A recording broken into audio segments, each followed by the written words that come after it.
Знікнуць з раскладу заняткі па вывучэнні гісторыі роднага краю. Замест яго будуць выкладаць інтэграваны курс гісторыя Беларусі ў кантэксце сусветнай гісторыі. Аб'ектыў на Белсаце Віталь Бабін, а што яшчэ сёння ў выданні? Як рэжым Лукашэнкі зарабляе на вайне ва Ўкраіне, новае расследаванне Белполу. Это доказательство вины режима Лукашенко в убийстве мирных граждан Украины. Выборы ў каардынацыйную раду, што паказаў эксперымент Белсату, ды ці можна падмануць выбарчую камісію? Усе заўвагі, што мы атрымліваем кіберпартызанаў ад знешніх назіральнікаў, мы гэтыя ўсе заўвагі прымаем. У Менску не дачакаўся, якія будуць стасункі Лукашэнкі з Іранам пасля смерці прэзідэнта Раісі. Нічога не зменіцца. Тут трэба глядзець, канешне, скрозь прызму сітуацыі ў Іране.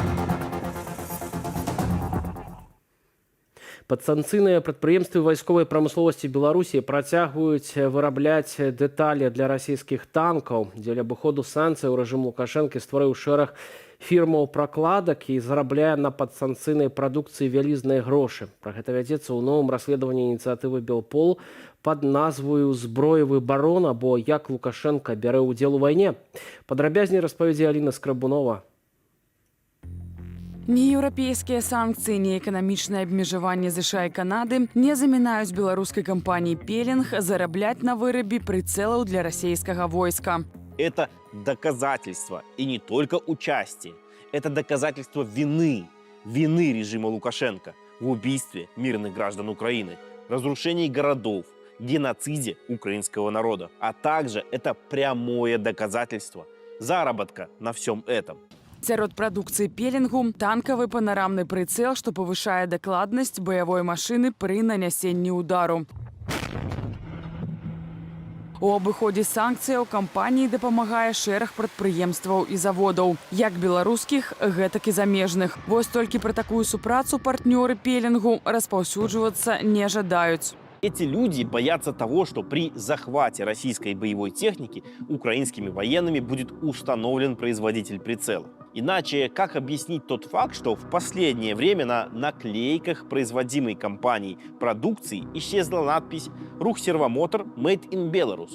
У злачыннай схеме з беларускага боку удзельнічаюць Менскі механічны завод імя Вавілава, рух «Сервомотор» і лабараторыя адытыўных тэхналогій. А таксама расійскі «Уралвагонзавод» і нібыта кітайская кампанія «Шэньчжэнь 5G», на чале якой стаяць беларусы. Паводле кантрактаў, што трапілі ў рукі Белполу, кампанія «Шэньчжэнь 5G» павінна атрымаць ад угодаў з «Пелінгам» амаль 5 мільёнаў 700 тысяч долараў. Нужно понимать всю цепочку, нужно понимать, куда направлять особенно усилия для того, чтобы вся цепочка разрывалась и деньги, которые вложены, например, в тот или иной участок этой цепочки, все это прогорало. И нужно сделать санкции, нужно ввести столько санкций, и такие мощные, и такие точечные, чтобы в определенный момент цена обхода этих санкций была настолько высока, чтобы они, режим Путина, режим Лукашенко, не смогли потянуть вообще эту стоимость. Пасля таго, як Белпол даведаўся пра закупку кампанентаў для вайсковай тэхнікі ў Вялікай Брытаніі праз фірму-пракладку, прадстаўнікі беларускай ініцыятывы паведамілі пра гэта брытанскаму парламенту, і ўгоды сарваліся.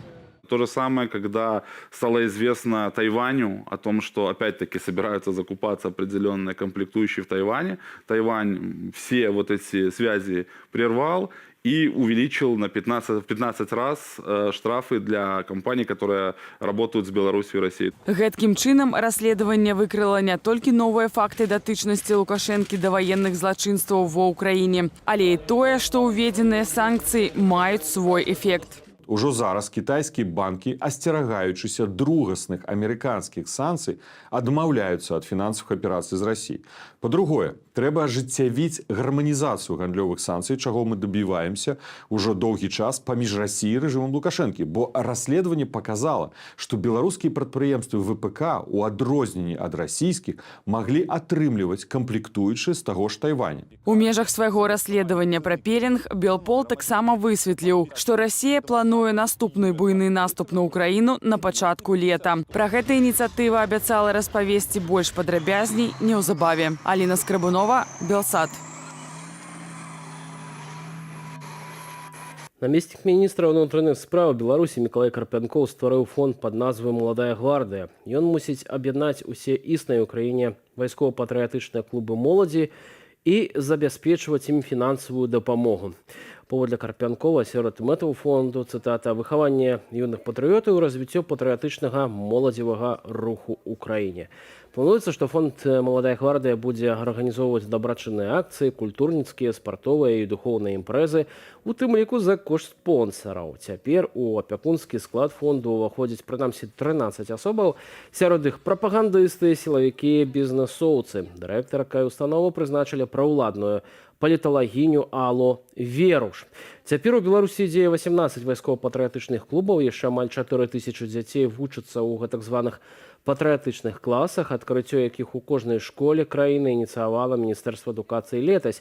Навошта рэжыму спатрэбілася аб'ядноўваць гэтыя адзінкі ў фонд, на думку палітолага Дмітрыя Балкунца, асабісты інтарэс у гэтым мае сам Карпянкоў. Я думаю, что они ничего нового не придумали, тем более и название взяли из советского прошлого, из вообще времен Великой Отечественной войны. Но я полагаю, что в нынешних условиях любая монополия государства на создание любых клубов и объединений, она является неправильной.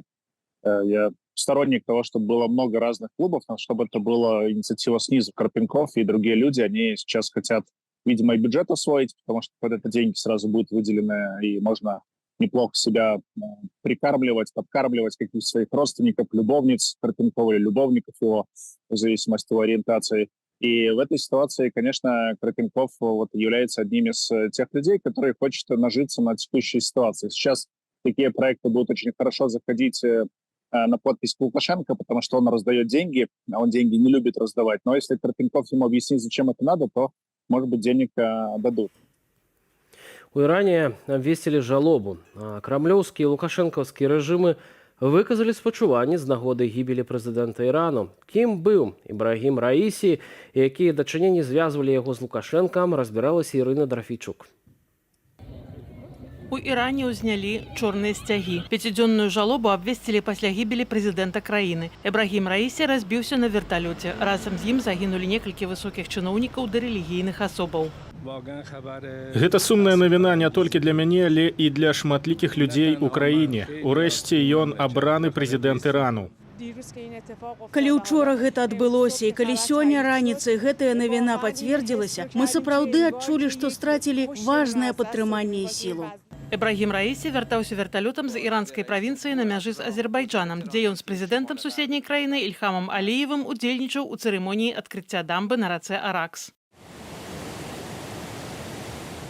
Паводле іранскіх дзяржаўных медыяў, у горнай мясцовасці побач з горадам Варцаган верталёт, цытата, зрабіў цвёрдую пасадку. Высокія чыноўнікі ў краіне вінавацяць у трагедыі складаныя ўмовы надвор'я. Многие тоже не сбрасывали со счетов как минимум изношенность авиапарка в Иране.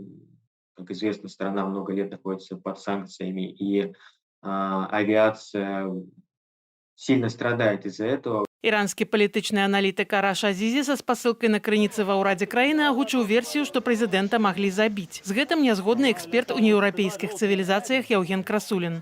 Наадварот, гэта вось фактор такой нестабільнасці, які можа пагражаць пэўнай ступені не толькі Ірану, але і навакольным краінам. Пагражаць у якім сэнсе? Пагражаць у тым сэнсе, што можа, скажем так, больш радыкалізму пайсці у палітыцы самога Ірану. Але версію замоўленага забойства могуць выкарыстаць унутры краіны. В Иране немало сил, которые постараются именно таким образом сплотить массы в общей ненависти к главному врагу Израилю, или к большому сатане Соединенным Штатам. То есть я предполагаю, что так или иначе это будет использовано для мобилизации общественного мнения, как минимум тех иранцев, которые поддерживают правительство. У Іране прэзідэнт не ёсць першай асобай, ён узначальвае кабінет міністраў. Краінай жа фактычна кіруе вярхоўны духоўны лідар ці ракбар. Цяпер гэта аятала Саед Алі Гусейні Хамінеі, а знешнепалітычныя рашэнні прымаюцца ўвогуле без удзелу прэзідэнта, кажа Руслан Сулейманаў. Самый яркий пример – это решение о начале поставок вооружений России, по сути, поддержка российской агрессии против Украины. Это решение было принято Рагбаром с военными силовиками, без учета мнения дипломатов, без учета мнения, как многие убеждены, даже президента России.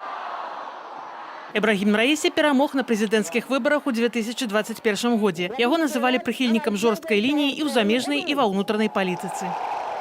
У прэзідэнта Раісі на руках больш крыві, чым у любога іншага чыноўніка Ірану. Значную частку кар'еры ён правёў у судовай сістэме. У 1980-х годах, што былі самым крывавым дзесяцігоддзям Ісламскай рэспублікі, пакаралі смерцю тысячы дысідэнтаў. У 1988 годзе ён уваходзіў у склад смяротнай камісіі з некалькіх асобаў, што адправіла на смерць больш за 3000 палітычных зняволеных.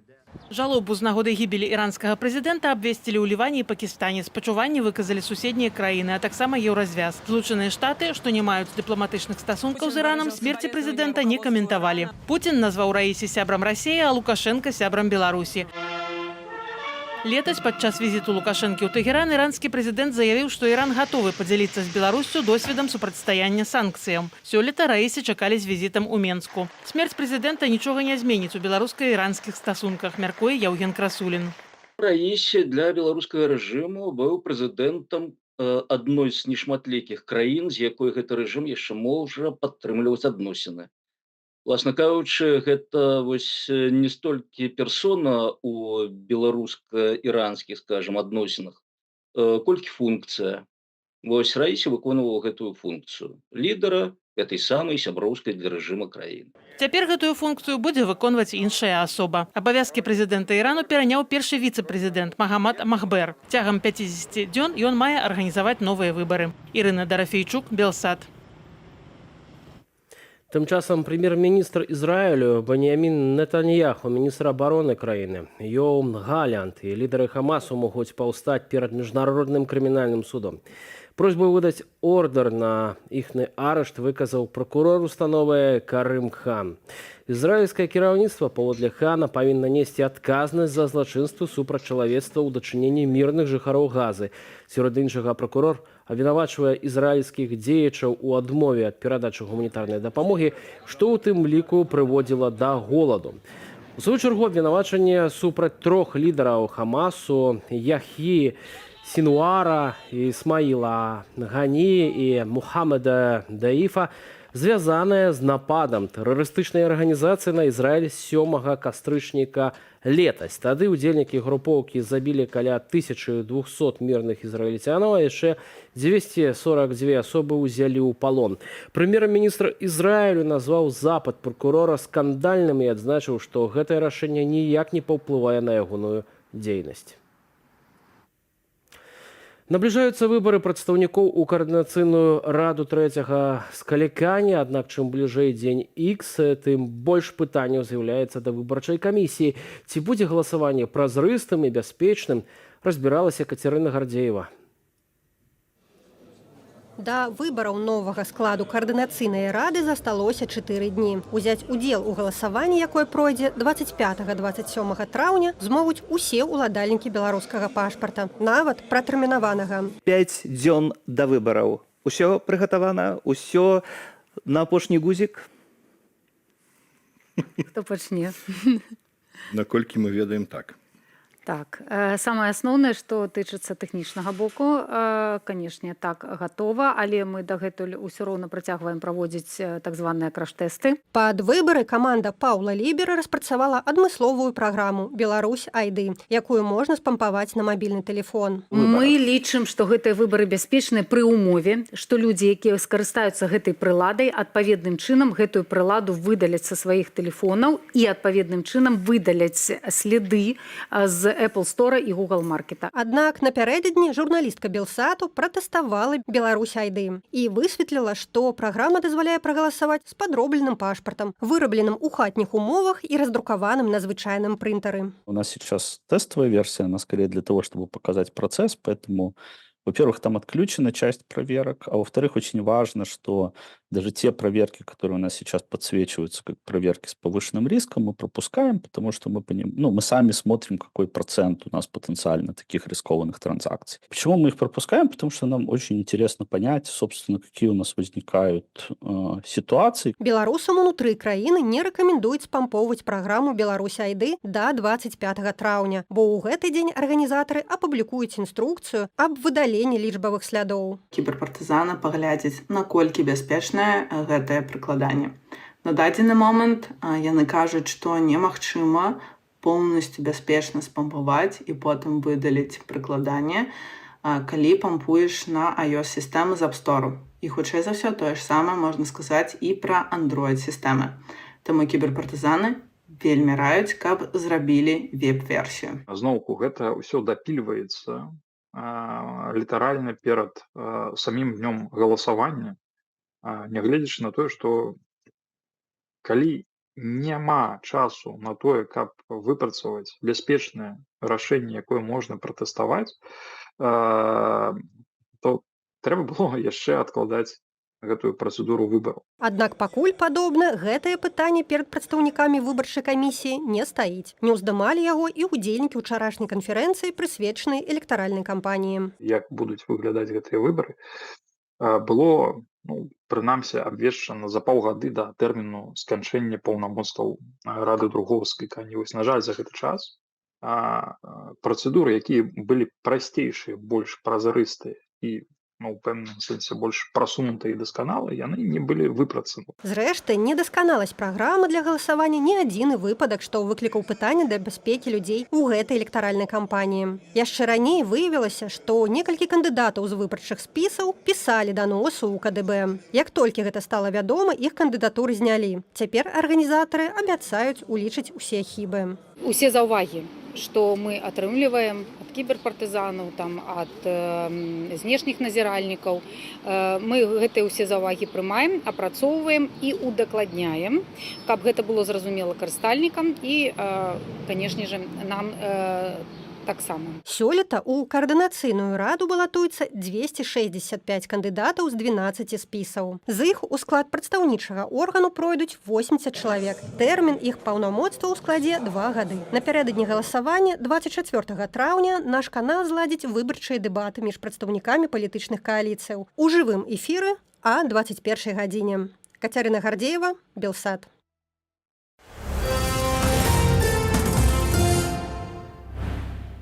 5 гадоў прэзідэнцтва Владзіміра Зеленскага ў Крамлі актыўна пачынаюць гаварыць пра тое, што ён страціў легітымнасць. Апошняе найбольш хвалюе Владзіміра Пуціна і былога прэм'ера Расіі Дмітрыя Медведзева. Падрабязней раскажуць мае калегі з праграмы «Вось так». Украінскі прэзідэнт нелегітымны, заявіў намеснік старшыні Рады бяспекі Расіі Дмітрый Медведзеў, бо 20 траўня ў Зеленскага заканчваюцца паўнамоцтвы. Ён плюнуў на канстытуцыю сваёй краіны, праігнараваў канстытуцыйны суд і пайшоў нават не на пралангацыю, а на узурпацыю вярхоўнай улады.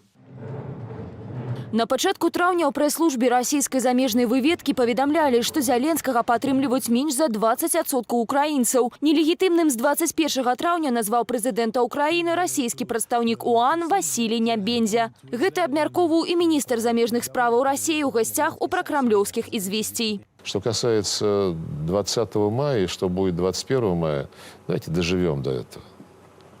Может, там и не потребуется ничего признавать. Аднак на пачатку прэзідэнцтва Зеленскага ў Крамлі да яго ставіліся іначай. Пры першай сустрэчы ў Парыжы Владзімір Пуцін ухваляў. Рыторыка памянялася, калі Зеленскі адмовіўся ісці на саступкі. Пра ягоную легітымнасць на прэс-канферэнцыі па выніках візіту ў Кітай загаварыў асабіста Пуцін. По поводу легитимности, на этот вопрос прежде всего должна ответить политическая и правовая система самой Украины.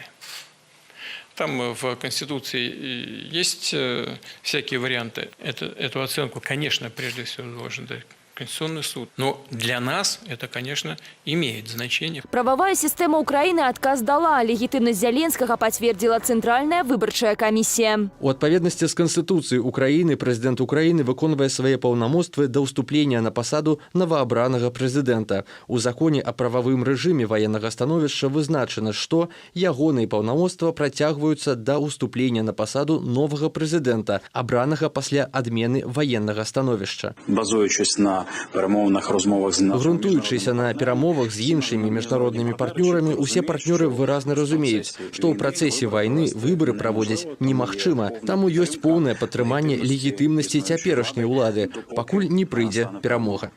Паводле соцапытання Цэнтру Разумкова, праведзенага ў сакавіку 2024, прэзідэнту ва ўкраіне давяраюць амаль 59% насельніцтва. Пры гэтым даследаванне Кіеўскага міжнароднага інстытуту сацыялогіі паказала, 69% украінцаў лічаць, што Владзімір Зеленскі павінен заставацца на пасадзе да адмены ваеннага становішча. Інфармацыю расійскай выведкі пра нібыта нізкі давер у народзе, а таксама сумневы ў легітымнасці украінскія спецслужбы называюць наўмыснай спецаперацыяй. Алексей Стаценко, Настя Печанькова, вот так, Белсат. Махала руками у Русі. Менавіта за гэта паводле выдання «Радыё Свабода» чарговы раз пакаралі перакладчыцу Вольгу Калацкую. Суд адбыўся 17 траўня, жанчыне прызначылі штраф памерам 800 рублёў. Сілавікі затрымалі Калацкую і правялі ў ейным доме ператрус 9 траўня. Ужо 12 з'явілася інфармацыя, што жанчыну адпусцілі. Вольга была палітзняволеная. У 2021 годзе яе асудзілі за плявуху Грыгорыю Азаронку. Тады прапагандыст адзначаў, што не мае да жанчыны прэтэнзію, нават прасіў спыніць справу, аднак суддзя Алла Скуратовіч прызначыла той 2 гады хатняй хіміі. Калацкая прафесійная перакладчыца з англійскай мовы, жанчына перастварала па-беларуску дзесяткі кніг англамоўных пісьменнікаў, у тым ліку такіх класікаў, як Вірджынія Вулф, Уільям Голдинг і Теннесі Уільямс. Таксама Вольга перакладала шэраг мастацкіх і анімацыйных фільмаў, сярод якіх «Гладыятар» і «Шрэк». 70 гадоў таму беларусы ўпершыню пачулі ў эфіры пазыўныя беларускай службы «Радыё Свабода». Жыхары савецкай Беларусі, дзе панаваў таталітарны камуністычны рэжым, пачулі голас сваіх суайчыннікаў з вольнага свету. Беларусы з таго часу маглі слухаць перадачы без савецкай цэнзуры, хоць гэта было і небяспечна. Мінулі дзесяцігоддзі і «Радыё Свабода» ў Беларусі зноў пад забаронай. Пра гісторыю легендарнай радыёстанцыі Валянцін Васіленка. Тут радыё «Вызваленне». Вы слухаеце голас сваіх суродзічаў-беларусаў з вольнага свету.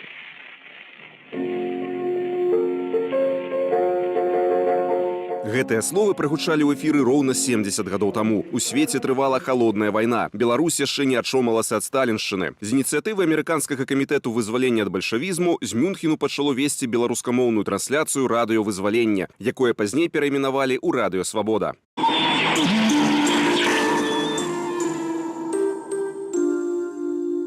У савецкай Беларусі, як і агулам у СССР, панавала суворая цэнзура. Заходнія радыёстанцыі бадай адзіная крыніца альтэрнатыўнай інфармацыі. Савецкія ідэолагі празвалі іх варожымі галасамі. Людзі слухалі праграмы употай, звычайна ўначы, згадвае грамадскі актывіст Сергей Стальмакоў. Быў пераслед за праслухоўванне такіх варожых галасоў, і былі выпадкі, калі людзей нават саджалі ў турму альбо у псіхіятрычную клініку.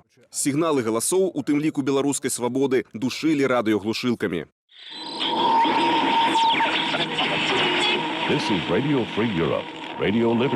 З перадачаў свабоды беларусы даведваліся пра падзеі, што замоўчваліся савецкімі медыямі, пра палітычныя рэпрэсіі дысідэнтаў, слухалі забароненыя ў СССР творы.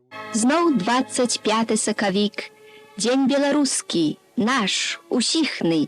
Зайграў ён павадкай крыві, калісьці ў нас і граць не сціхне. І ўсё гэта па-беларуску, пакуль у БССР трывала русіфікацыя, згадвае Сергей Дубавец, які слухаў свабоду з 9 класу школы. Нас это колоссально падтрымлівала радыё, якое было абсолютно живым, абсолютно натуральным. Это было не тая беларушчына асавечаная, выпусташаная, а з усім сваім каларытам і проста страляла ў душу. Па распадзе СССР і заканчэнні халоднай вайны штаб-кватэра «Свабоды» пераехала ў Прагу. У беларускай службы з'явіліся карэспандэнты ў Беларусі. У эфіры гучалі праграмы палітычныя і эканамічныя, культурныя і гістарычныя, рэлігійныя. Беларуская «Свабода» пачала выдаваць кнігі і кампакт-дыскі. У 2019-м яна сышла з радыёэфіру, развіваючы свае інтэрнэт-рэсурсы. У 2020-м журналісты «Свабоды», як і іншых незалежных медыяў, рызыкуючы сабой, асвятлялі масавыя пратэсты беларусаў і зрывалі авацыі. Рэжым Лукашэнкі заблакаваў сайт беларускай «Свабоды» і абвясціў яе экстрэмісцкім фармаваннем. Двое журналістаў радыё «Свабода» Ігар Лосік і Андрэй Кузнечык застаюцца за кратамі. Як у часе СССР, рэдакцыя зноў вымушаная працаваць з-за мяжы. А за чытанне матэрыялаў радыё «Свабода» беларусам зноў пагражаюць кары. Зараз, зразумела, тэхнічнае забеспячэнне КГБ і іншых структураў, яно больш моцнае. Ну, але праўда прарасце нават праз асфальт, так што тут шансаў у рэжыму няма. І пакуль у Беларусі застаецца рэпрэсіўны рэжым, радыё «Свабода» працягвае даносіць да беларусаў інфармацыю без цэнзуры. Свабода слова, як і дэмакратыя, это як, знаеце, сад і дзікі лес. Калі яго не прарэджваць, не падтрымліваць, не дапамагаць, яна будзе заглушаная. Таму радыё «Свабода» працягвае працаваць і сёння, нават калі Европа, здаецца, давно ўжо свабодная.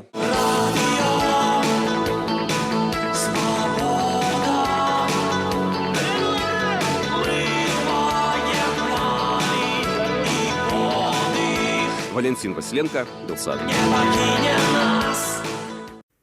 Славная беларуская баскетбалістка Катерина Сныціна завяршыла спартовую кар'еру. Яе апошні матч адбыўся 19 траўня напярэдадні. Клуб «Лондон Лайонс», за які спартоўка грае апошнія 2 гады, перамог у чэмпіянаце Вялікай Брытаніі. За сваю кар'еру Сныціна выступала за шэраг еўрапейскіх клубаў, а таксама Турцыю, Расію і Беларусь. Менавіта з ёю наша зборная па валейболе заваявала бронзу баскетболе чэмпіянату Еўропы ў 2007-м. У 2020 годзе спартоўка падтрымала мірныя пратэсты і асудзіла дзеянні рэжыму. Давайте разам згадаем шлях зорнай баскетболистки. Честно сказать, я не знаю, как сложится матч, но я уверена, что мы выиграем.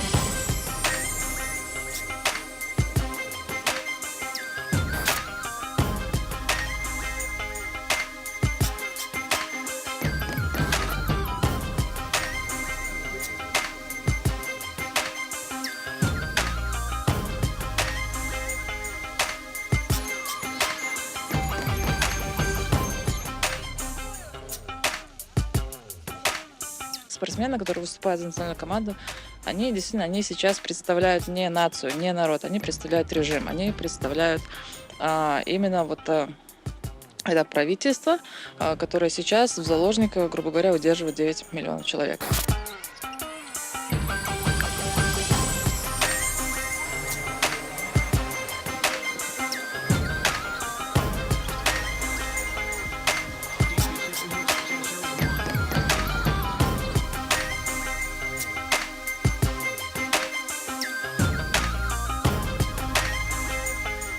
Сказала сабе, што не буду плакаць.